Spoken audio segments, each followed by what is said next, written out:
Hello, this is Justin Paolini from Building a Trader. Welcome to the 8th episode of Tales from the Trenches. Just before we start, let me go through the risk warning.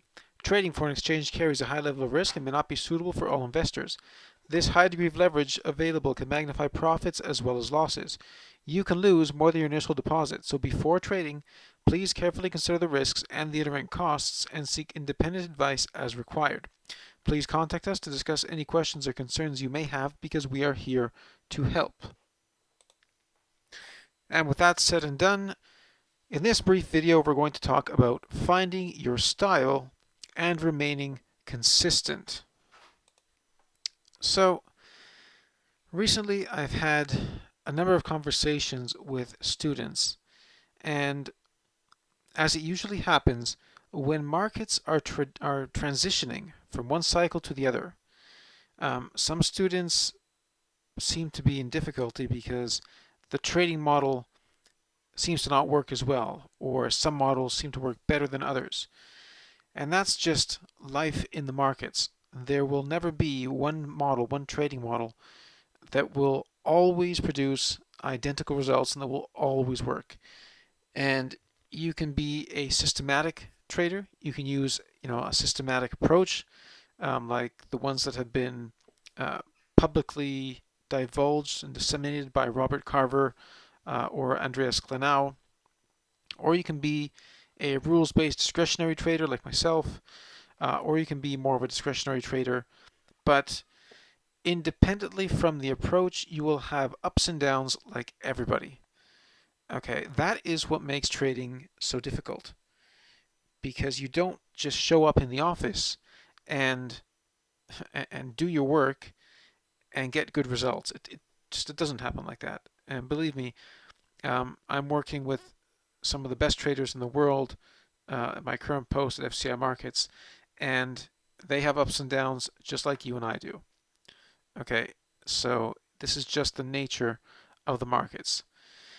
The only way, so going back to finding your niche, finding your style, and remaining consistent, the only way that that works for me, that allows you to confront the markets and not fret and have that flexibility to adapt or to sit still when it's required, is to take on those risks that make sense to you. Okay, now what I mean by that is that everything we do in the markets has a certain risk profile to it. Okay, it's not just about following trends or playing mean reversion. Every component of your trading model has a certain risk to it. Okay, entries at certain levels with limit orders versus using a setup. Entries at certain levels, instead of using a technically placed stop loss, using an ATR based stop loss, versus using setups with ATR based stop losses. I mean, everything you do has a different risk profile. And ultimately, we need to trade in a way that we can believe in, a way that makes sense to us. And I want to highlight this. It doesn't matter what you do. Okay, you can follow oscillators, you can follow moon cycles, you can follow Elliott wave if you want to count the waves. You can follow Gartley patterns, or what Fibonacci patterns and extensions, whatever you want, as long as it makes sense to you and it has a demonstrated efficacy in the market, which means that the market should react. Okay, price action, the market should react to your analysis and to your ideas often enough for you to derive an expectation, an expectancy, a positive expectancy that the market will do something rather than something else. It doesn't really matter what you do, okay, from a technical perspective, as long as it makes sense to you and you can own the risk of your trades. So that's to clarify what I mean and what other traders mean when they say you have to find your niche. Okay, there are basically only two ways to trade, and there are variations on the themes. I mean, there is the anticipatory or mean reversal model. Okay, this means that you're trying to anticipate what the market will do based on over or under extensions of certain moves. You can think of this more in the equity world, where you have you can have certain sectors that are outperforming, underperforming, and they're reaching extremes. There are imbalances. In foreign exchange, it's a bit tougher. Foreign exchange, you don't have the same the same fundamental uh, absolutes. Now, nothing is absolute in the market, but bear with me. You don't have the same fundamental strengths that you have in other markets.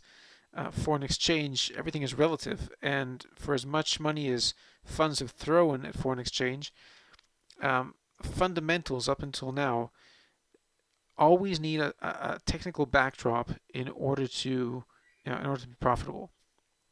So, where in foreign exchange relative interest rate differentials matter, you can't purely trade off of that. There are other influences because foreign exchange is a grand facilitator of flows in the other markets. So, but going back to the principle, okay, mean reversion in any form or trend following in any form are the two basic ways, two basic principles of trading. And I do a bit of both. There's a time and a place for each of them. The only thing is that most traders, especially if you're starting out, you should focus just on one thing and become a specialist in that. If, for example, I've got this dollar CAD chart up, okay? So if, for example, you are going to be a trend follower, you need to understand how to get charts like these, on your radar and keep them on your radar for as long as they're trending. So of course they're going to come in and out of fashion. They're not always going to be, pressing into new lows the way this one is. But that's that's part and parcel with the ebb and flow of the market. And actually, you'll notice that the pullbacks are the better places to try and get in value within the context of a trend. But you need to keep this kind of a chart on your watch list each week if you want to trade trends, and not jump around from one instrument to the other during the week, which will make you get confused. You'll miss the moves, you'll miss the nice pullbacks, and ultimately you won't be able to trade the trend the way you should be. Okay, so you need to find a way to keep markets like these on your watch list and identify those instances that allow you to get in at value, so that you can trade this, getting in and out, scaling in and out on the pullbacks, and scaling out near supports, getting back in on the pullbacks. The recent pullbacks that there has been, were these pullbacks in the past couple of weeks to 2140s, and once again, that should be 2142. That's what it should be. With these pullbacks here, which are very shallow pullbacks, mind you, but they're shallow pullbacks in line with the trend, and the trend is still going. It hasn't stopped. So of course a trend follower needs to believe in the trend, and you're basically trading in the here and now. You're basically trading what's in vogue at the moment, and that's one mindset. Okay, there are traders that make a living trading what's in vogue in the here and now. Then there are other traders that have a different mindset, and they trade contrarian style. And now we'll go and see an example of that. This is a chart of Aussie CAD, okay, so the Australian dollar against the Canadian dollar. Now, one of the traders in my room has developed his own approach, and he is very contrarian in nature. So his approach has more to do with longer-term extremes, longer-term imbalances. And on Aussie CAD, his most recent trade was a short on Aussie CAD, which I believe he's still in. And the idea when you're contrarian in foreign exchange is to wait until price has gone a bit too far, a bit too fast, based on historical on historical levels. For example, it's quite clear that way down here, price hadn't been down here until hadn't been down here since 2008 2009. Okay, and that was the great financial crisis meltdown. So the Aussie CAD being all the way down here at 80, that's that's kind of out of whack.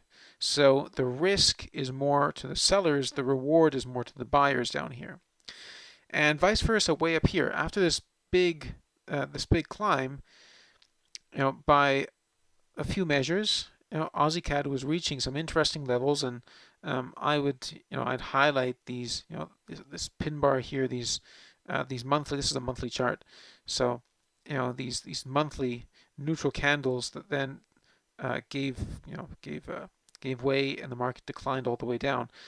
Better levels would even be up here, of course, in the 102s. But already, at the 100 level, right? Because that's approximately 100, so big round number. It has already run a lot, and it's showing signs of stalling. So that's when a contrarian would say, okay, maybe the rubber band is stretched a bit too much, and we're about to fall back down. How much, how far, we don't know, and that's why your trade management needs to do the rest of the job. But this is the principle, right? When you're extended to the downside, there should be a level or something that's telling you we are a bit extended by historical measures. And the risk is now that whoever was selling is going to be exhausted, because the fundamentals between the Australian economy and the Canadian economy can't really get too far out of whack before there will be intervention, or there will be something that shifts to bring things back into balance. Okay, and that's a bit, foreign exchange 101. Foreign exchange, all currency pairs can't really deviate too much from one another, because it would mean that the imbalances between the economies are just too big.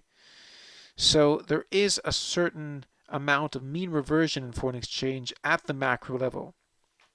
And then within these macro moves, okay, there are the trend following or momentum moves that you can play on the smaller time frames. Okay, getting in and out of these trends, because one man's range is another man's trend. It just depends on your time frame. So the macro moves happen on these macro time frames, the monthly, the weekly, and then there's the daily, the 4-hour, the hourly. All that is used for the trend following and the momentum, which can aid you even if you're a contrarian player, right? You can see the contrarian signals here. You get in the market, and then you can also add, take out, based on your technical signals on the smaller time frames. Okay, but you see, there's a time and a place for the two different kinds of trading models. I personally prefer horizontal grids, so support and resistance, demand supply lines, and I pay attention to momentum, to the nature of daily closes and weekly closes. I should say monthly closes as well. So I'm paying attention to a number of time frame signals, and momentum, and then I'm trying to deploy my setups within that context.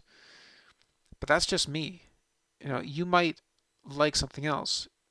There are some traders, like even my own father, who had to build their own stuff. They had to build their own indicators, because their point of view is equally very contrarian, and it is something like, if it's a publicly known indicator, then it probably has little value. These are just their points of view, and the point is that the markets can accommodate all points of views if your point of view actually makes sense on a chart. Okay, so so going back to how to find your own niche, how to find your own style. Start from the principle of, do I like following trends, or do I like being contrarian? If you like following trends, then become a specialist at following trends and momentum. And find the tools that allow you to do that properly. Okay, find the setups that allow you to do that properly, that you can believe in, find the tools that make sense. And if you're a contrarian, then find the contrarian approach, find the extremes that work with you, that work for you. Find the imbalances that work for you. Okay, find the time frames that work for you. And this is actually a general principle as well. You need to find the time frames that work for you, because if you're working a 9 to 5 day job, okay, and there's nothing dishonorable about working 9 to 5. I also work for FCI Markets, so I'm not just a trader. I work for FCI Markets, doing all their content and their strategy and marketing. So I think a lot of people nowadays work multiple jobs. So it's just the moment in time that we're in. So don't feel bad about that. Just make trading fit your schedule, because that's the way it should be. There are very few traders that I know that are profitable sitting in front of screens, 12 to 16 hours a day. It's smarter to make the markets fit your schedule and to work your own angle, instead of thinking that you need to be there, all day in order to make this work. Okay, it's accepting and taking responsibility for your choices, for your plans, and knowing what you want. Okay, and there are trade-offs. And if you want to have a deeper discussion, write me, get in touch, because I want to help you avoid frustrations and have a realistic expectations for doing this. But going back to the principles, so we're saying, are you mean reversion or trend following? How much time do you have during the day? What time frames will suit you? After that, you got to find the setups, the tools that you can believe in and that are anchored in effective market participation. So whatever you use has to be demonstrable on a chart. It has to be effective on a chart. It should give you an edge. So get onto your simulators, get onto your demo accounts, and test and retest and show me the results, and make sure you're consistent before you risk real money in the markets. And then it's a matter of just becoming an expert at whatever you've chosen. And the final component is sticking to your guns, when the going gets tough. Volatility accelerates and declines. Drivers change. Sentiment changes. Politics and monetary policies change. There will never be a situation where you're constantly profitable, everything goes as planned. That's just not realistic. So becoming a specialist with your model means knowing what conditions the model operates best under, when instead it's best to be more cautious and perhaps pass on some trades. Okay, remember not to force any trades. You have to study what setups really work for you and just trade those, because staying flat is a position, it is a decision. And just let the best trades come to you. They'll usually be fairly evident. Okay, they'll stick out like a sore thumb. You won't have to force anything. And become a specialist. And when the going gets tough, reduce your trade size, reduce your risk until you get a better feeling for the markets.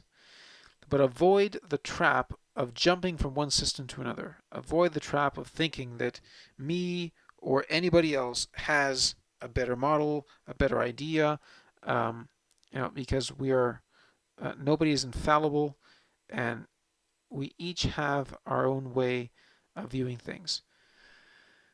So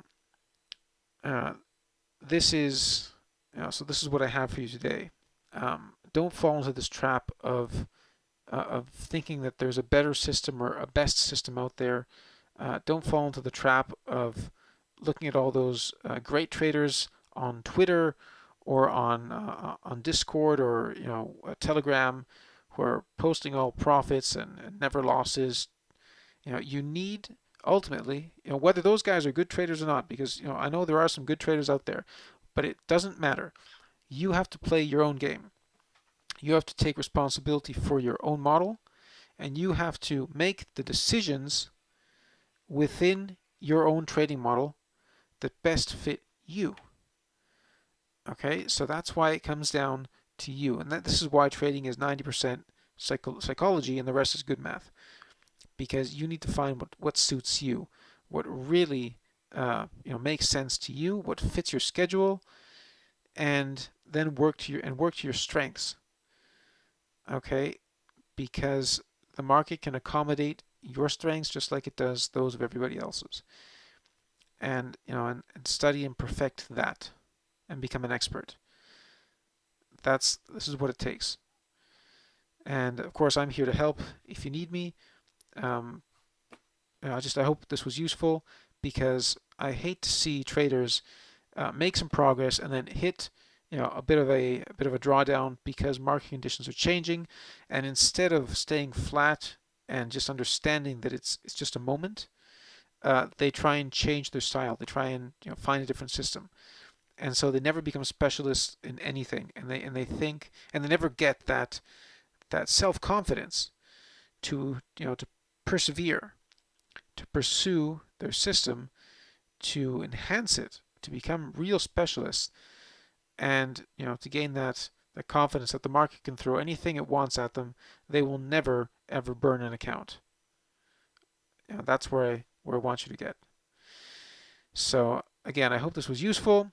A bit of a rant, more than a structured PowerPoint presentation like usual, but I had this in my spirit today that I wanted to get over to you, and I hope it was interesting. This is Justin Paolini for Building a Trader. Over and out.